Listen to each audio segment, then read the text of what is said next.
Salam dəyərli izləyicilər, dəyərli futbol sevərlər, hər birinizi xoş gördük. Qarabağ komandası ayrılıqların astanasındadır. Bunun əlavə digər transfer və maraqlı futbol xəbərləri var. Ajax komandası artıq Bakıya yola düşür. Oyunun yaxınlaşdıqca həyəcan artır. Oyun öncəsi nələr baş verir, onları sizin nəzərinizə çatdıracağıq. Ajaxdan gələn pis xəbər Qarabağ azarkeşlərini sevindirəcək. Buna səbəb nədir? Sona qədər videonu izləsəz, bütün bunlardan xəbərdar olacaqsınız. Hələ Qurban Qurbanovun Ajaxda sürprizi də var. Sona qədər izləyin, bunlardan xəbərdar olacaqsınız. Videonu bəyənin, şərhlər bölümündə də fikirlərinizi yazmağı unutmayın. Kanala abunə deyilsinizsə, dəyərli dostlar, abunə olun, bildirişləri açıq tutun. Çünki yalnız abunəçilərimiz oyun günü canlı yayımımızı izləyə biləcəklər. Mən isə məlumatlara keçəcəm. UEFA Çempionlar Liqasının Liqa mərhələsinin 5-ci turu çərçivəsində Qarabağ komandası növbəti oyununa çıxacaq. Belə ki, Tofiq Bəhrəmov adına Respublika stadionunda 10 dekabr tarixində saat 21:45-də Hollandiya təmsilçisi Ajax Amsterdam klubunu qonaq edəcək. Dəyərli izləyicilər, adətən Qarabağın ev oyunlarını CBC Sport kanalı canlı yayımlayırdı. Bu mövsüm səfər oyunları isə ictimai televiziya canlı yayımlayırdı.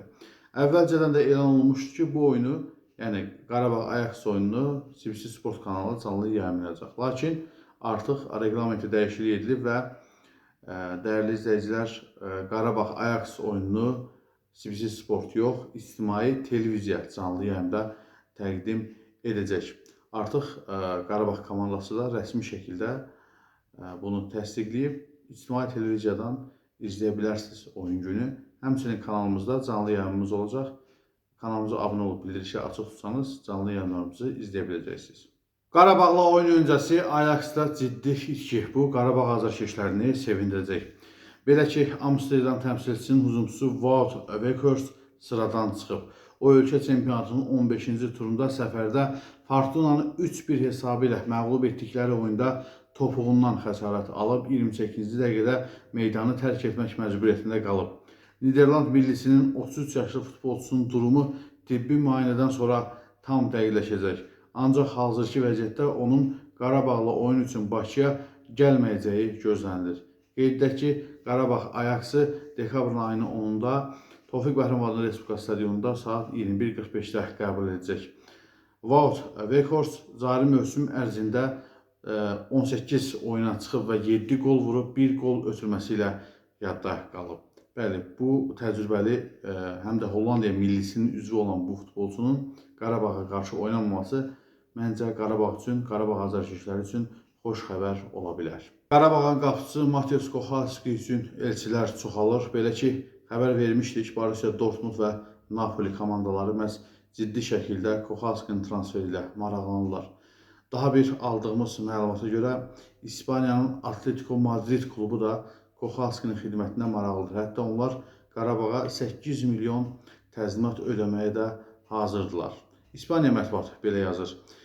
Hadisələrin hansı yöndə cərəyan edəcəyi təbii ki, qarşıdakı günlərdə bəlli olacaq.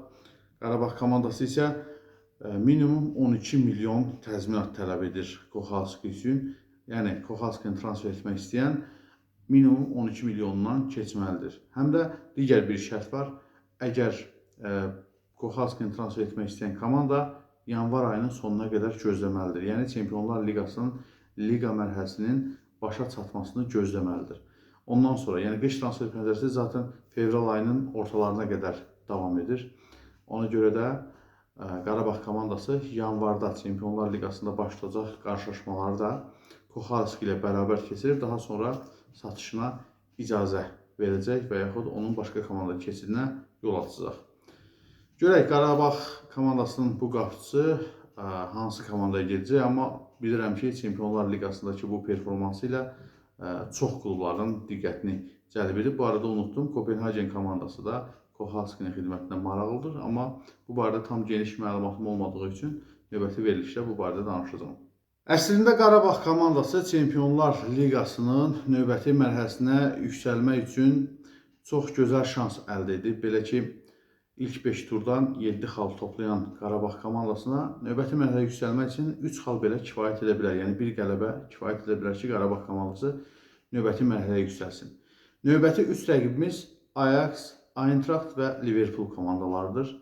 Liverpool komandasını səfərdə məğlub etmək bir qədər çətin görünür, amma futbolda hər şey baş verə bilər.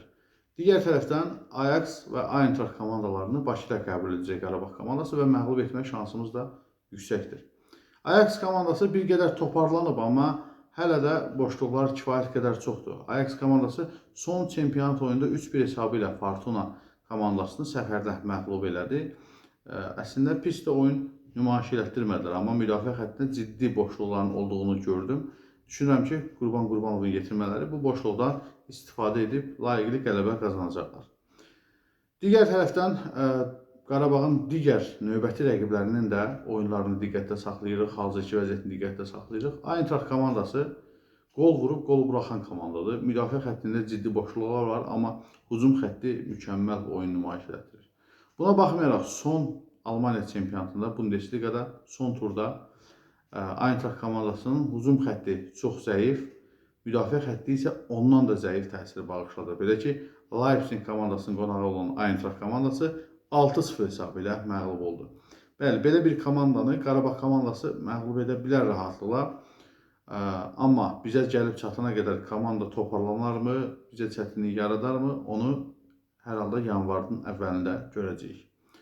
Və son turda Liverpoolda da işlər hələ ki tam qaydasında getmir. Ona görə ümid edirəm ki, Qarabağ komandası bu 3 oyundan ən azı 3 xal qazanıb playoff mərhələsinə yüksələr və yaxud 6 xal qazana bilər, 4 xal qazana bilər və 9 xal qazana bilər, məsələn 7 xal qazana bilər. Yəni xal qazanmaq şansları fərqlidir Qarabağ komandasının, amma nə qədər çox xal qazansa o xeyrimizədir. Çünki əgər ilk 16-lığa düşsə, yəni 9-16-cı yerlərə düşsə, o zaman növbəti mərhələdə rəqibi daha asan rəqib olacaq. Təbii ki, o püşkatmadan da bir qədər asılıdır. Bütün bunları diqqətdə saxlayırıq və oyunlar yaxınlaşdıqca sizləri məlumatlandıracağıq. Qurban Qurbanov Ajaxa sürpriz hazırlayır. Bu sürpriz İspaniyalı futbolçudan ibarətdir. Bəli, Johnny Montiel'dən söhbət gedir. Bildiyiniz kimi, Kadi Borges zədələndən sonra onu siyahıdan çıxardılar və Johnny Montiel'i siyahıya əlavə elədi Qarabağ komandası. Yavaş-yavaş performansını yüksəldir və artıq Qurban Qurbanov da işarə vurdu ki, növbəti Çempionlar Liqasının oyununda məhz Johnny Montiel'ə şans verə bilər. O bildirib ki, artıq hər oyunda məni təəccübləndirməyi bacarır və performansını sürətlə yüksəldir. Oyuna tam hazır deyil, amma oyun gedişatında ona şans veriləcək kimi bir açıqlama verib Qurban Qurbanov. Təbii ki, Johnny Montiel çox peşəkar futbolçudur. İspaniya La Liqasında top qovmuş bir futbolçudur. Məncə komandaya çox fayda verə bilər. Yəqin ki, oyunun gedişatında bu dəfə Johnny Montiel'i görə bilərik. Ölkə çempionatında, ölkə kubokunun oyunlarında Johnny Montiel'in artıq hansı səviyyədə bir futbolçu olduğunu görmüşük. Düşünürəm ki, Çempionlar Liqasında da artıq gücünü göstərməyin vaxtı gəlib. Nə düşünürsünüz? Johnny Montiel Qarabağda start heyətdə meydana çıxsa faydalı olar, yoxsa sonradan meydana çıxsın, ümumiyyətlə yoxsa meydana çıxmasın? Bu barədə öz fikirlərinizi yazın gəlsin. Qarabağ Fransanın Lorient komandasının hücumçusu Sambo Sumanonu heyətinə cəlb etmək istəyir. Yayda da bu futbolçu ilə danışıqlar baş tutmuşdu, lakin həmin vaxtda Lorient komandasının yüksək təzminat tələbi Qarabağı geri çəkilməyə məcbur eləmişdi. Yenidən danışıqlar bərpa edilib. Insider Rudi Galetti X hesabında açıqlama verib bu barədə. Ağdam təmsilçisi 24 yaşlı Senegallı futbolçu üçün onun klubuna 2,5 milyon avro, üstəgəl 500 min avro bonus təklif edib. Bu məbləğ paketi indiyədək onunla maraqlanan digər klubların hamısının təklif etdiyindən daha yüksəkdir. Bugün və ya sabah futbolçunun transfer məsələsində açar günü olacaq. Futbolçu özü Çempionlar Liqasına çıxış edən Qarabağda oynamaq istəyir, lakin hələlik klubla yekun razılaşma yoxdur. Sayta o da məlumdur ki, Sambo Sumano Qarabağa transfer olunsa, onun illik gəliri 1 milyon avrodan artıq olacaq. Əgər keçid baş tutsa, bu Qarabağ tarixinin ən bahalı transferi olacaq. Sumano ötən mövsüm Liga 2-nin qalibi olmuş Lorient'də 32 oyunda 14 qol vurub 3 qolun ötürməsini verib. Bu mövsüm isə 15 oyunda 4 qol və 2 ötürmə ilə yadda qalıb. Dəyərli izləyicilər, qeyd edim ki, Sumanın Lorient klubu ilə müqaviləsi 2026-cı ilin yayında başa çatır. Qarabağ komandası əslində qış transfer pəncərəsində baş tutmazsa, yayda azad agent kimi bu futbolçunu transfer etmək istəyirdi. Lakin məsələnin bir qədər tələsdirilməsinin səbəbi nədir? Onu da sizin nəzərinizə çatdırım. Belə ki, Türkiyənin Beşiktaş klubu da hal-hazırda bu futbolçu ilə maraqlanır. Belə ki, Lorient-Nitsa qarşılaşmasında Sərgən Yalçın birbaşa bu futbolçunun oyununu izləyib və bəyənərək deməli rəhbərliyə bildirib ki, bu futbolçunu transfer etmək istəyir. Hal-hazırda futbolçunun transfer dəyəri 4 milyon avrodur. İndi bu yarışda Beşiktaş mı qalib gələcək, Qarabağ mı qalib gələcək və bu futbolçu hara transfer olunacaq? Yaxın günlərdə bunu görəcəyik. Sizcə Sumanov Qarabağa faydalı ola bilərmi? Fikirlərinizi şərhlər bölümündə yazın. Qarabağ komandası qış transfer pəncərəsində daha bir futbolçunu transfer edə bilər. Belçika mətbuatında yazılır. Qarabağ qış transfer pəncərəsində heyətini yeni hücumçu ilə gücləndirə bilər. Klub Belçikanın Liej klubunun 22 yaşlı Senegallı mərkəz hücumçusu Ömər Diouf'u transfer etmək niyyətindədir. Məlumata görə Liej klubu hücumçuya görə 2 milyon avro təzminat tələb edir. Klub Belçikanın Saint-Truiden komandasının 1,2 milyonluq təklifini geri çevirib. Qeyd edək ki, Liej klubu bu futbolçu ilə müqaviləsi 2027-ci ilin yayına qədərdir. Qarabağ komandasının 2 milyon təzminat ödəməsi və eyni zamanda futbolçunun Qarabağda çıxış etmək niyyəti bu transferin baş tutacağına ümid verir. Sizcə bu futbolçu Qarabağa nə qədər faydalı ola bilər? Fikirlərinizi şərhlər bölümündə yazın. Aylardır Qarabağın transfer hədəfində olan bir futbolçu da var. Bu barədə məlumat verin. Belə ki, Braziliya 2-ci liqasına çıxış edən Villanova komandasının mərkəz hücumçusu 9 nömrəsi Gabriel Poveda'dan söhbət gedir.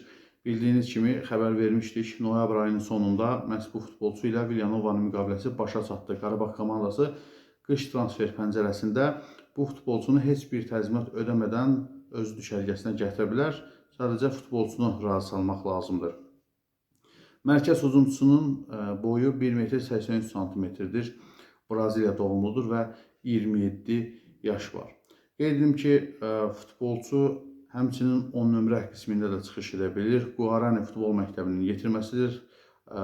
O daha sonra Alverca, Atletico Paranense, Juventude, Pelotas, bundan əlavə Sampaio, Bolivar və Portugaliyada Alverca klublarının düşərgəsində çıxış edib və son klubu Villanova komandası olub dəyərli dostlar və artıq onunla da müqaviləsi bitib və Qarabağın düşərgəsinə qoşula bilər. Futbolçunun ən yüksək transfer dəyəri 2 milyon olub, hal-hazırda 500 min avro qiymətində dəyərləndirilir. Bir qədər performansı son illərdə aşağı düşüb. Bu mövsüm Seriya B-də 32 oyunda 5 gol vurub, 3 gol ötürməsi ilə yadda qalıb. Bəli, onun yeni klubu Qarabağ olacaqmı? Bunu yanvarda görəcəyik dəyərli dostlar. Ümid edirəm ki, Qarabağ komandası bir neçə transfer reallaşdıracaq ki, onlardan biri də Gabriel Poveda olacaq. Sizcə Gabriel Poveda Qarabağa nə qədər fayda bilər? Fikirlərinizi şərhlər bölümündə yazın. Dəyərli izləyicilər, bu sizə çatdıracağım sonuncu xəbərdir. Düşünürəm ki, sizlər üçün də maraqlı xəbərlər oldu. Elə isə videonu hələ də bəyənməmişsə bəyənin. Şərhlər bölümündə fikirlərinizi yazmamışsa yazın. Daha sonra videonu və kanalımızı dostlarınızla paylaşmağı unutmayın. Kanala abunə olun, bildirişləri açıq tutun ki, bundan sonraki bütün videolarımızı, canlı yayımlarımızı izləyə biləsiniz. Çünki qarşıda sizi çox maraqlı canlı yayımlar gözləyir. Ekranda gördüyünüz videolardan birini seçib izləməyi tövsiyə edirəm. Növbəti videoda görüşmək ümidi ilə sağlıq olsa görüşərik.